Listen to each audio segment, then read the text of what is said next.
Attorney General Jeff Sessions issued a memo calling for the government's continued use of private prisons, reversing an Obama administration directive to phase them out. Don't believe for a second that Attorney General Jeff Sessions' announcement that he was canceling this Obama-era order aimed at ending the use of private prisons in the U.S.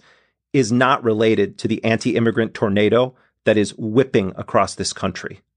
The Correctional Corporation of America and other private prison companies stand to make a killing as a result of Trump's emerging policies.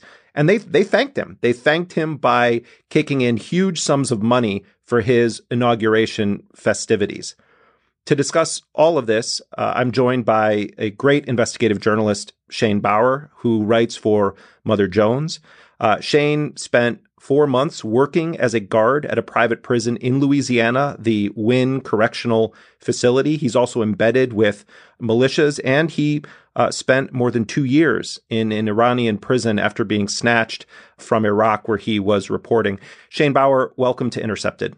Thanks for having me. Okay, Shane, you got hired by this private prison as a guard, despite the fact that you submitted a completely truthful application. You didn't hide who you are. You didn't hide that you're a journalist. You weren't undercover per se.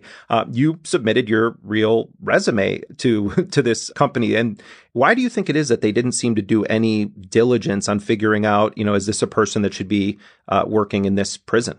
The job pays $9 an hour. They're very desperate for workers. So, I got the sense when I was doing interviews, it was almost like they were trying to convince me to take the job.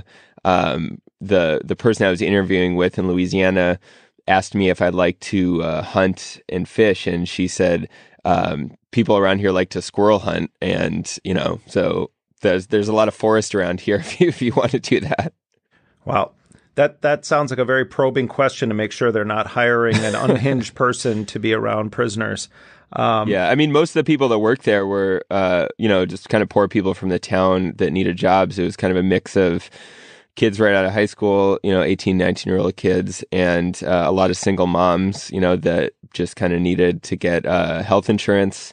And then there were some kind of war veterans and some police veterans that, couldn't really find other work. And what were your biggest takeaways from your experience working as a private prison guard? It was very clear being inside that prison that the, profit motive had a really significant impact on the prison. The guards' pay was a big issue that was much lower than the other prisons in the state, and the low guard pay, leads to issues of understaffing because even in that poor town, people didn't want that job. A lot of guards, sell drugs and bring contraband into the prison to just make ends meet. Healthcare was really impacted. I met a guy who lost his legs to gangrene, which he caught in the prison. He had been complaining for months of severe pain, going to the doctor, and they would just give him Motrin and send him back. And eventually, when it got very severe, he was sent to the hospital and had to have his legs amputated. And I saw this kind of issue come up a lot where people were complaining of serious ailments, but were not sent out to the hospital. And when prisoners are sent out to the hospital, the company has to pay those expenses. And when they're making, $30-some a day for a prisoner from the state, it's a major expense to pay a hospital bill. Security was really low. I mean, the company had been cutting positions to save money. I mean, there's constant pressure to lower costs. So, like the guard towers were empty, for example. There was a prisoner who escaped while I was there, just hopped over the fence in the middle of the day.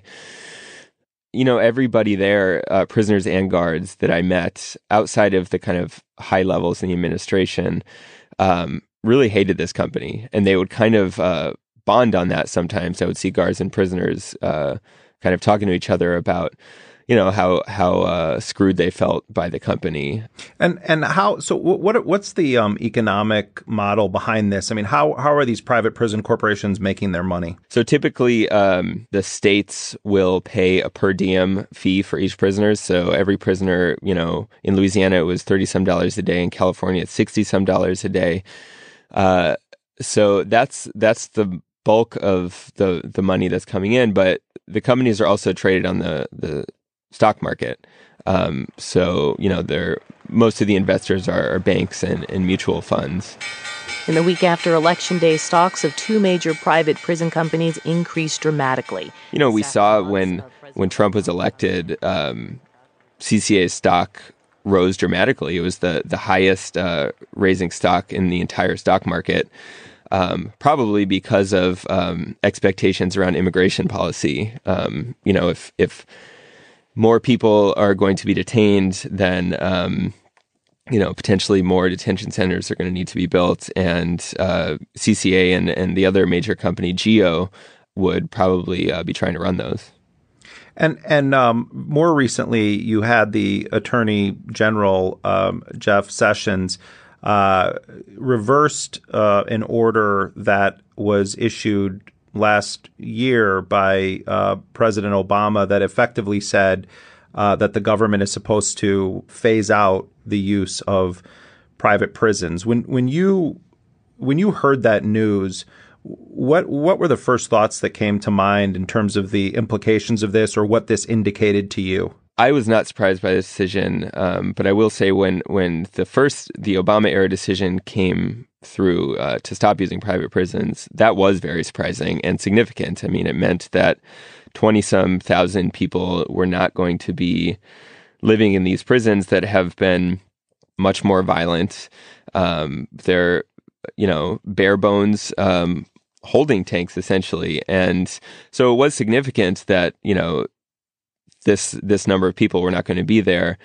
And I think as soon as Trump was elected, that was one of my first thoughts, that that decision is going to be reversed, like many other decisions and kind of moves forward have been. And, Sessions, there were a couple of Sessions aides that became lobbyists for one of these companies.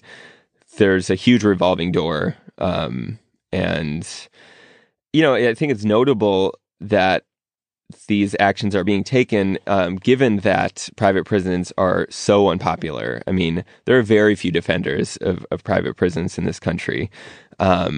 This is also a time when our prison population is declining. There's been a lot of kind of bipartisan consensus on the need to reduce the prison population and to make some major changes. And I think when the original decision to stop using private prisons came through, a lot of people felt like that was, a major step in kind of reforming our prison system. And, there doesn't seem to be a lot of support necessarily for these kind of decisions that the Trump administration is making.